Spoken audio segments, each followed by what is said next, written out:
Bună dragi urmăritori! Bun venit pe canalul nostru! Te afli la adresa potrivită, unde poți accesa instantaneu cele mai recente știri. Slatircoglu, cu stilul ei rezervat și privirea senină, a provocat încă o dată un cutremur emoțional cu cuvinte sincere și devastatoare. În timpul unei conversații intime cu cercul său apropiat, ea a dezvăluit o rană care încă sângerează. L-am iertat pe Halil Ibrahim, dar nu este ușor să uit prin ce m-a trecut. Scurtă, dar semnificativa frază a redeschis un capitol pe care mulți îl considerau închis. Pentru că în dragoste, iertarea nu înseamnă întotdeauna un început de drum. Rețelele de socializare s-au grăbit să repete aceste cuvinte. Mii de urmăritori, care au visat de mult la o împăcare între Slatircoglu și Halil Ibrahim, au început să dezbată dacă această iertare a fost o ușă lăsată pe jumătate deschisă sau o închidere definitivă. Adevărul este că, în fiecare silabă, se putea simți o durere care încă pulsează. Slatircoglu nu a aruncat reproșuri și nici nu s-a ascuns în spatele ranchiunei. Ea a spus pur și simplu adevărul care sălășluiește în multe inimi rănite. Iertarea poate veni, dar uitarea este un vizitator mai evaziv. Ceea ce a fost cel mai frapant a fost maturitatea cu care Slatircoglu a abordat subiectul. Nu a existat dramă sau victimizare în cuvintele ei, ci doar o onestitate dezarmantă. Ea știe că emoțiile nu sunt dictate prin decret, că sufletul are nevoie de timp pentru a se vindeca. Și în declarația ei, mulți au găsit o reflectare a propriilor experiențe. Pentru că toți, la un moment dat, a trebuit să decidem între a purta ranchiune sau a renunța la durere. Halil Ibrahim, la rândul său, a optat din nou pentru tăcere. Dar de data aceasta, tăcerea lui pare mai densă, mai încărcată de semnificație. Nu a fost necesar un răspuns direct pentru ca adepții săi să înceapă să interpreteze gesturile finale, privirile, postările sale. Sunt lucruri care nu pot fi spuse în cuvinte, au scris mulți. Și poate că și el încearcă să-și amintească cum să ceară iertare atunci când cuvintele potrivite nu mai există. Această reuniune emoționantă, deși încă intangibilă, i-a zguduit pe toți cei care au urmărit îndeaproape povestea lui Halil Ibrahim și a lui Slatircoglu. O poveste plină de veniri și plecări, tăceri dureroase și momente de neuitat. Nu este o coincidență faptul că se vorbește încă despre ei ca și cum ar fi o singură entitate. Pentru că există relații care, chiar și în depărtare, continuă să respire. Iertarea Slatircoglu nu este o capitulare. Este o declarație de putere. Ea a ales să nu mai poarte greutatea a ceea ce i s-a făcut. Dar, în același timp, nu este dispusă să uite ceea ce a transformat-o. Această contradicție, a iubi și a răni, a renunța și a-ți aminti, este ceea ce definește cele mai profunde relații umane.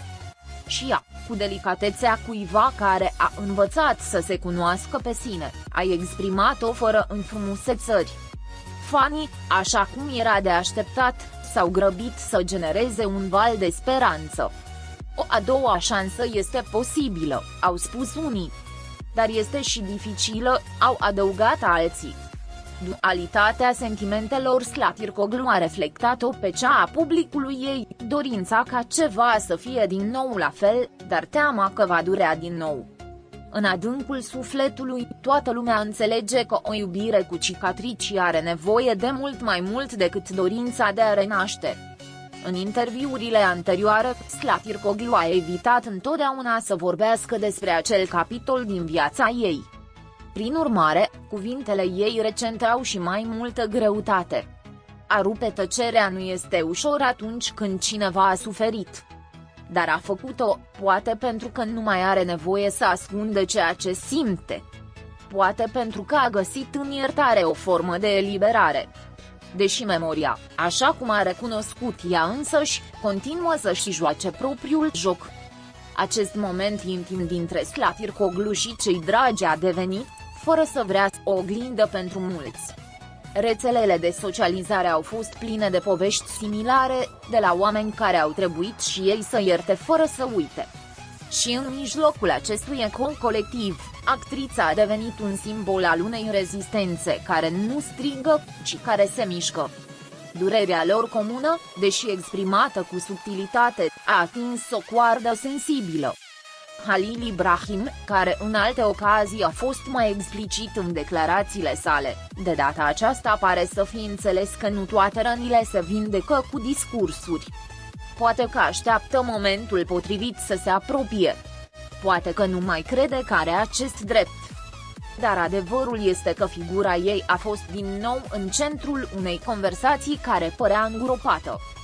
Și asta, spre bine sau spre rău, schimbă totul. Mass media bârfelor speculează deja despre posibile reuniuni, proiecte comune sau reconcilieri tăcute. Dar dincolo de curiozitatea morbidă, ceea ce îi interesează cu adevărat pe urmăritorii ei este să știe dacă există o posibilitate de a reconstrui ceea ce a fost odată. Nu cu nostalgie, ci cu o nouă maturitate. Pentru că a doua șansă nu este ca prima. Sunt mai fragile, dar și mai reale. Declarațiile lui Slatirkoglu deschid și o reflecție asupra dimensiunii emoționale a iubirii în lumea media. În ce măsură se poate vindeca sub privirea a milioane de oameni? Cum avansezi când fiecare pas este interpretat, amplificat și judecat? Cu o singură propoziție, ea a provocat pe toți cei care cred că sentimentele pot fi ambalate pentru consumul public. Poate că Slatirkoglu nu își dorește împăcare. Poate că tot ce își dorește este să trăiască în pace cu trecutul ei. Și asta este, de asemenea, valid și profund uman. Dar faptul că a vorbit deschis, că a mărturisit, arată că Halil Ibrahim încă își ocupă un loc în inima ei. Chiar dacă este un colț plin de umbră și lumină, amintiri și tăceri. Într-o lume în care resentimentele sunt adesea deghizate în putere, iertarea Slatirkoglu este un act revoluționar. Ea nu caută răzbunare sau aplauze. Își dorește doar claritate și, așa cum a spus ea însăși, cu timpul, totul va deveni mai clar. Această frază, rostită fără resentimente, a plutit în aer ca o promisiune sau poate un avertisment. Pentru că există răni care nu se vindecă cu timpul, dar se vindecă cu înțelegere. Și există iubiri care nu sunt uitate, chiar dacă încearcă să fie îngropate sub rutină. Slatirkoglu știe asta. Halil Ibrahim, cu siguranță, la fel. Acum, restul depinde doar de ceea ce decide inima.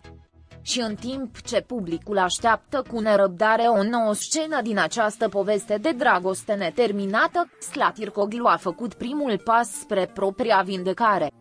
Viitorul este încă incert. Dar cuvintele au fost rostite. Și asta, într-o relație marcată de tăceri, schimbă totul. Pascali